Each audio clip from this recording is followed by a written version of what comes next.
What's going on, everybody? It's your boy J-Man, back checking in with the people, back with another review. And of course, we talking at HBO's The Last of Us episode 5, titled Endure and Survive. Now, I gotta be honest, this probably is gonna end up being one of my favorite episodes of the series. Not perfect, but just one of my favorite episodes of the series. It literally starts off crazy. Like, I've been saying I want them to get into more action pieces, and this delivers right from the beginning. What we see is the people of Kansas City overthrowing the federal government. They are forming a resistance and they are taking the federal government out. I'm talking beating soldiers to death, shooting them in the head with their own guns, hanging them from ropes, dragging them from cars. Like, I was shocked at how much of this violence they were showing, because every time it's been happening in the show, they've been camera cutting away. While all this is happening, you see these two people. It's a man and it's the little boy. And if you remember, these are the people from the end of episode 4. And we later learned that this is Sam and Henry. So they're hiding. And what you hear over the loudspeakers, that the resistance group that is overthrowing the federal government, they want all collaborators to come out. So anybody that was working with the federal government, they want them to come out and face their fate. Henry is there. He explaining to Sam, like, they're going to be okay. They're going to go find a place to, to hide, to be safe. And he's talking to him in sign language, basically revealing that Sam is deaf. So that's a big change for the Sam character that we got in the video game, where he was able to hear. In this show, he's deaf, so it's a lot of sign language going on. And Sam also has like this notepad. He can write on it, certain words. That way he can communicate and get his point across easier. We get back to Kathleen and her group, and we learn that they have a bunch of these collaborators tied up, basically interrogating them, wanting to know where Henry is. None of them seem to want to give up Henry's location, and she's confused. She's like, y'all are snitches, y'all are rats. Like, this is what y'all do. Y'all tell on people. So why is it so hard for y'all to give up Henry? And still, nobody wants to talk. And so she's like, all right, bet, kill him. Like, kill him all. As soon as she says that, dude immediately, he's with Edelstein. And Edelstein ends up being the doctor from episode 4 that Kathleen killed. So we learn that Edelstein and Henry are working together. So Edelstein ends up having like this hideout place where he met up with Henry and Sam, and they went to a little bit later in the episode. Knowing that he's with Edelstein, Kathleen's like, all right, let's ramp it up. Let's find him. Oh, and by the way, kill all those people that's in the other room. Like, initially she said like they were gonna have a fair trial and all this other jazz, but once she got the information she needed, she took them all out. Ruthless. While she may look a little timid, soft-spoken on the outside, inside she is ruthless. Not believable to me. If you had to ask me, I don't believe her as a resistance leader. You know what I'm saying? She doesn't come across as somebody that I would fear, or somebody that is even capable of leading a group. She's very irrational with her thoughts. We get to the hideout where Sam and Henry are with Edelstein. They realize, look, we don't have much food left. We got about 11 days worth of food. We need to figure out a way on how to get out of the city. And Henry comes up with the idea that they could take the tunnels. And Edelstein is like, no, like, if you want to pretty much write your death wish now, go ahead and take the tunnels. But that's not a smart idea. Sam is looking a little worried. He's looking a little scared. And so Henry kind of tries to go over to him and cheer him up, make him feel a little bit safe, because Edelstein is telling Henry he's looking scared because you're looking scared. So you got to show him that everything is going to be okay, so that he can, feel a little bit more comfortable. So Henry goes over to Sam. He's like, you know what? Everything's going to be all right. We're going to hang out here, figure out what to do next. And also Sam likes to draw. So Sam, being the drawer that he is, Henry's like, why don't you decorate the place? Put up some pictures, draw on the walls. Sam likes to draw himself as a superhero fighting against bad guys. So like Super Sam is what they call him. So I thought that was pretty cool. A little nice bonding moment that the two brothers had. 10 days go by, and we're still with Sam and Henry, but Edelstein is not around. So it looks like Edelstein went out at this point. As we learned in episode 4, he got captured by Kathleen and her people and ultimately ended up getting killed. So they're waiting for him to come back, but he doesn't. And Sam is getting hungry. The food is pretty much down to their last few cans. And Henry's like, you know what? We got to get out of here. We got to go, because we're not going to survive here with no food. and Henry has been like watching the patterns of the resistance group that has been patrolling the area, so he feels like he has a good idea on how to get around. Eventually, Sam and Henry end up leaving the place that they were hiding out at, and while they were getting ready to exit that location, what's funny is they actually start to hear gunshots and a car crash and a big shootout, which ends up being Joel and Ellie when they first arrived in Kansas City and they got ambushed. And so Henry is looking over like this window, and he can see from across the road that it is Joel and Ellie in a big gunfight. And he notices Joel, and it almost looked like he got spotted by Joel, but I guess he didn't. Sam and Henry eventually get to the location where Joel and Ellie had camped out at the end of episode 4. And you can tell because they're trying to sneak around the glass shards that Joel broke apart, and for in case any intruders came in. So they finally get there, and Joel and Ellie, they get woken up, of course, and Sam and Henry are gun pointing at both of them, and Henry is trying to like interrogate Joel and stuff, but he's terrible at this. Like, he don't know the first thing about interrogating somebody, harming somebody, and so he's like, listen, I'm gonna put my gun down, I didn't harm you, please, like, just please, like, listen to me, let's talk and let's figure something out. This is much different than the game, because in the game, Henry and Joel actually end up getting into a fight, and Joel is like getting ready to like beat Henry to death, but Sam has like a gun pointed at them, and so Ellie's like screaming Joel's name for him to stop, and Joel eventually stops and sees Sam with the gun, and he's like, all right, let's all calm down. And so Joel agrees not to be hostile towards them, and Henry is like, listen, I know a way out of here. Like, I'm from around here. The federal people of Kansas City, they raped and tortured people, and this is the result of that happening for about 15 to 20 years. And so Henry eventually tells Joel that he's a collaborator with Fedra. And Joel's like, I'm not working with no rats. And Henry's like, yes, you are, because you don't know how to get out of here. So with my, smarts and ways around the city and your handle with the guns, we could figure out a way to how to get out of here. Henry's telling Joel, look, we're going to take these tunnels. These tunnels are empty. He's like, nobody's been down there. He said that the Fedra soldiers 15 years ago ended up getting all the infected and trapping them underground into these tunnels. And, it's been clear ever since in terms of above ground. So that's why we haven't seen no infected in Kansas City. They eventually go, and Ellie and Sam are like bonding over Ellie's joke book. So you see like them two are building a relationship. So eventually they make it to the tunnel area. And sure enough, it's actually empty. There's not a single infected down there. In fact, what they find is like the people of Kansas City were building a civilization down there. It looked as almost like they had a school down there, and they had a lot of kids' toys, a lot of arts and crafts around, pictures on the wall, and it looked like they had something going, and probably all succumbed to the infection because it probably spread. One person gets it, it's probably over for everybody. Joel wants to know more about why he collaborated with Fedra, like what made him do that. And Henry is telling him like, listen, my brother Sam is sick. He has leukemia and he needed medicine. And the only people that had the medicine for him was Fedra. And, Fedra, of course, they would want something in exchange for that medicine. And he ended up giving up a person that he actually revered, a person that he looked up to, somebody that he felt was solid. And that person ended up being the leader of the resistance group, aka Kathleen's brother. So now we start to learn more about the motives of Kathleen, why she's the way she is, and why she's so hell-bent on finding Henry. This is because he gave up her brother to the Fedra, which ultimately led to him getting beaten to death. It kind of explains her little irrational mindset, because she's probably out for revenge by any means at this point. Her brother was somebody that led the resistance, somebody, of course, that she loved, and Henry gave him up for medicine for his brother. So she wants to get it back in blood, basically.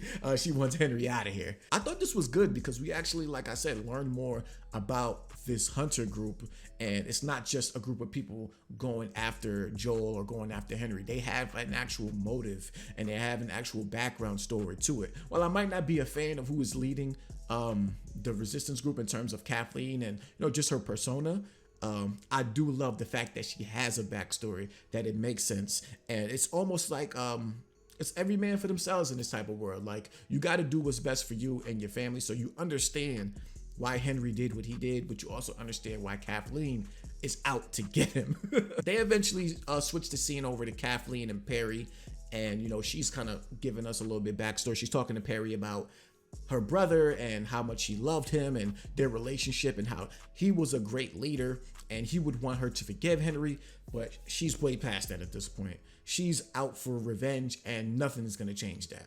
And Perry is like, listen, we loved your brother. He was our leader, but change didn't come around here while he was leading.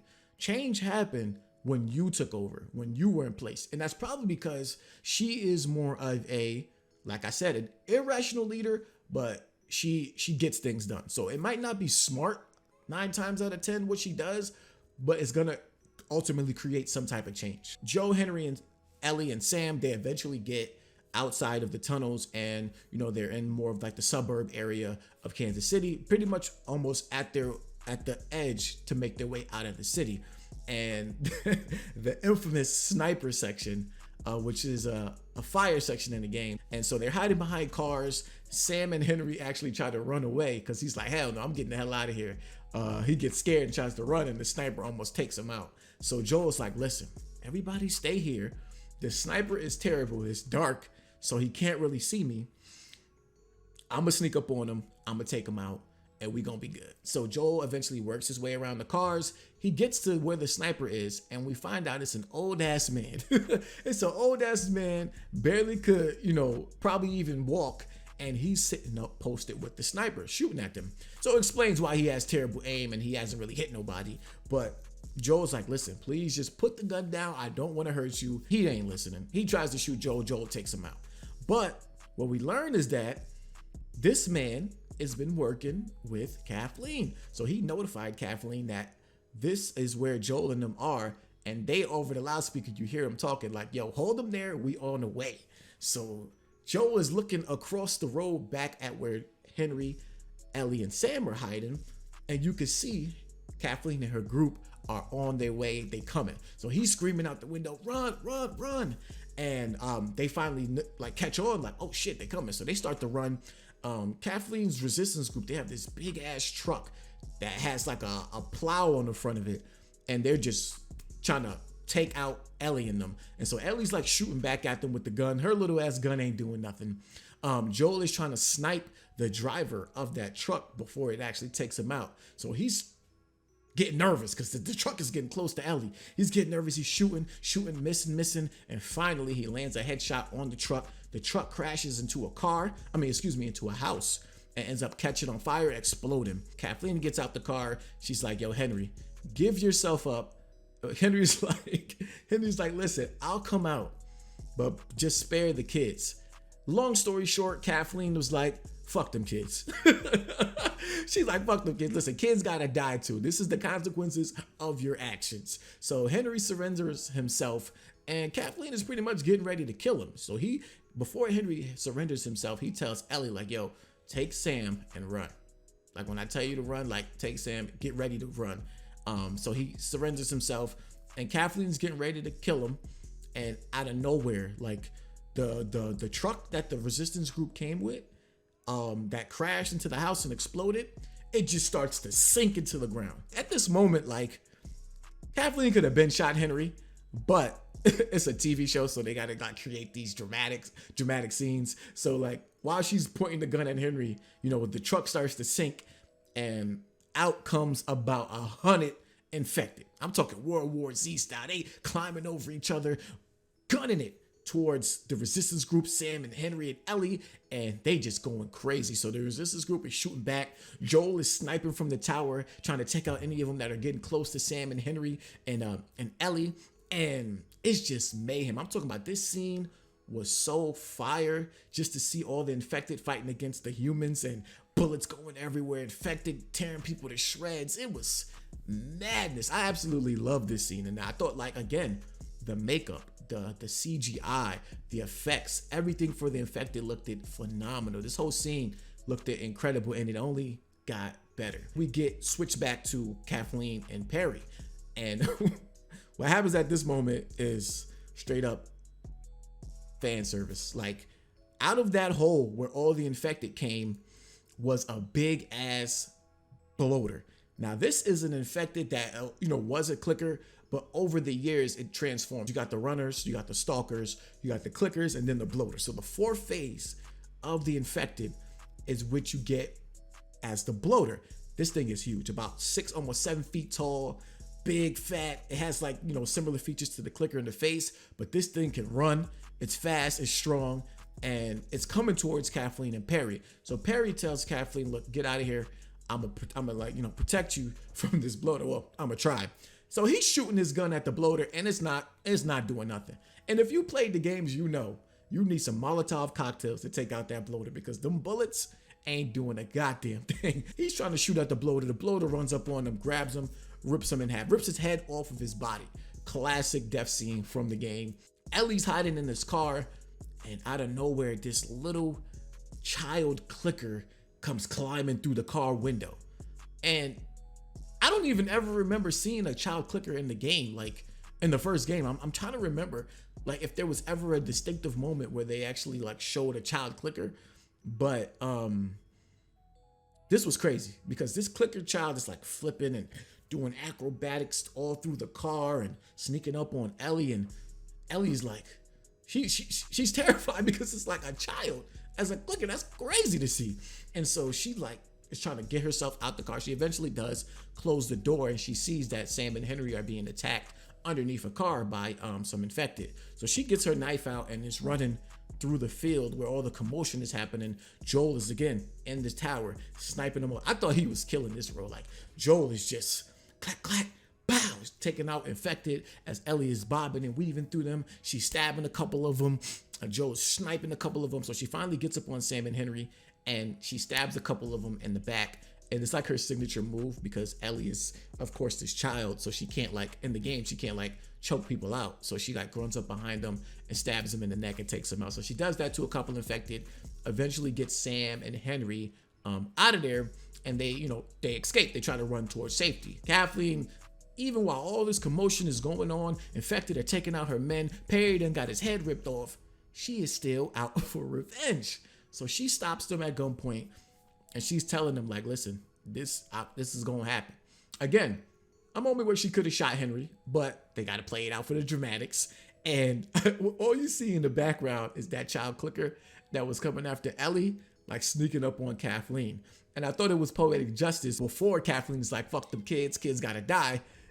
Ultimately, her fate ends with being killed by that child clicker. I thought this part was amazing. A couple moments where it was like, okay, that's unrealistic, but it made for good theatrics in the show. I thought they killed this moment. Everybody like did their damn thing. The acting, the effects, like I said, the clickers, the infected, the bloater, incredible scene. The sniping from Joel, like everything was on point. We get to Sam, Henry, Joel, and Ellie. They're back at safety. They found a little house to camp out in for the night, get some rest. Crazy night, so they just want to eat, relax, and figure out their next move. So Joel is talking to Henry, telling him, listen, we're going to Wyoming. It would be cool if you guys, tag along with us. Henry goes to tell Sam, it's time to get some rest. Let's, time to lay down. And Sam and Ellie, too many damn names. I can't get this shit straight. Sam and Ellie are, going over some comic books and things like that. Shout out to the comic book too, Savage Starlight, which I was hoping might have been the next game from Naughty Dog. It looked like a space, like a sci-fi space comic book, which I thought would be dope, because I think it's supposed to have like some horror elements to it too. So I thought it'd been dope if that was maybe Naughty Dog's next game, but we shall see. Sam writes on his, his notepad if Ellie's like scared of anything. And she ultimately reveals that she's scared of ending up alone. And it's kind of been the theme of her life, So then Sam writes on his notepad, when people turn into the monsters, aka the infected, are they still in there? Like, are they still conscious in there? They just don't have control of their body. And Ellie's telling him, like, no, like once you're infected and it takes over your body, that's no longer you. And then he eventually reveals that he too has been infected. I thought this scene was heartbreaking. I'm not even gonna hold you. Like, I almost shed a tear because Sam is bit, and he shows Ellie his mark, and so Ellie also shows him her mark, but hers of course looks different than his. She's immune, so hers has been healing up, and his is of course still bleeding, still looking nasty, and so she's like, my blood is medicine. She cuts herself to take her blood and rub it on Sam's cut, his bite mark, basically trying to cure his infection with her blood. Like, that's how much she believes in herself as the cure. And also it would help him, ease him, because he's like panicking. He's worried about turning into an infected. Eventually they cut to the next morning, and Ellie sees Sam like sitting on the edge of the bed, and she had fell asleep. So she's waking up. She goes over to Sam, and he attacks her, basically revealing that he is infected. They ended up spilling over to the other room where Joel and Henry were, and Joel goes to reach for a gun immediately to try and get Sam off of Ellie. Henry grabs at it first, and he's like, nope, like, don't move. Like, don't move, like you're not about to take out my brother. But Joel is like adamant at trying to break it up at least. And so Henry shoots at him, he shoots at the floor around Joel to like startle him. And Joel is like, staying back, trying not to get shot. And then Henry ends up shooting Sam and killing him. And after that happens, Henry's like, what the hell did I just do? Like, he's in shock at this point, and he's like, what the hell just happened? What did I just do? And Joel's trying to get the gun from him so that he doesn't do anything crazy after that, and he ends up shooting himself. Crazy sad moment. And I actually thought they did this moment better in the game, because I felt like it was more impactful. It was a lot more emotion going on in the game. I felt like they just got through it so fast in this show.